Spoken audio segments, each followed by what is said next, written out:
Depuis quelques années, les mentalités changent.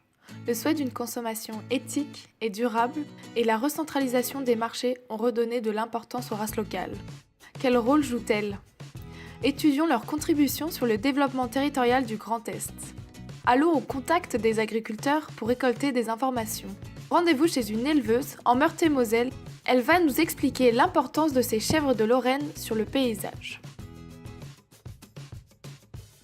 Alors ici on est sur un coteau de la Moselle, ça fait 60 à 90 ans que ça n'a plus été du tout entretenu, c'est une ancienne vigne verger. Beaucoup de murets, beaucoup de pentes. Les vaches, les chevaux ne pouvaient plus, les cultures ne pouvaient pas s'y installer. J'ai été aidée par la commune de Moselle et Madon pour faire des prêts à usage. Donc 250 propriétaires qui ont été globalement absolument ravis de pouvoir aider à la sauvegarde de la chèvre de Lorraine et puis que leurs terrains sont entretenus. Donc leur terrain est défriché dans un premier temps et entretenu dans un second. Cette race locale apporte donc ses compétences pour l'entretien des paysages, mais ce n'est pas tout. Uniquement en élevage extensif, les éleveurs sont dans une démarche de développement des circuits courts. Alors je travaille essentiellement avec des AMAP, vraiment un système qui me convient bien parce que c'est sous contrat et puis on est vraiment en relation directe avec le client. Au printemps, je fais des marchés. Puis cette année, je travaille avec Croix-Rouge qui suit, donc pareil, de proximité. Je fais que de la proximité. Aujourd'hui, la vente de proximité est le moyen de distribution majoritaire des produits des races locales et permet d'assurer un revenu aux éleveurs. Du côté des consommateurs, acheter local rentre de plus en plus dans les mœurs.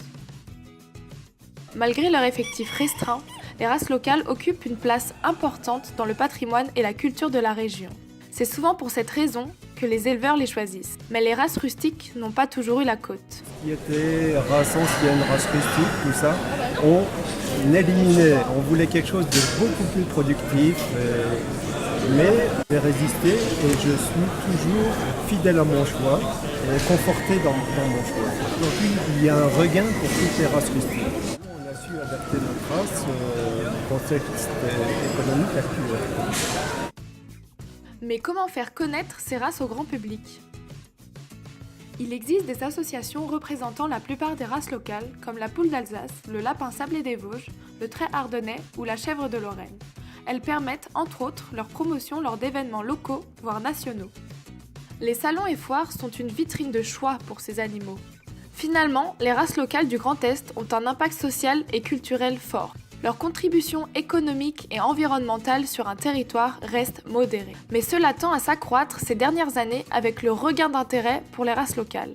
Leur élevage tient donc essentiellement à la volonté des éleveurs, celle de préserver les animaux souvent menacés, chers à leur patrimoine.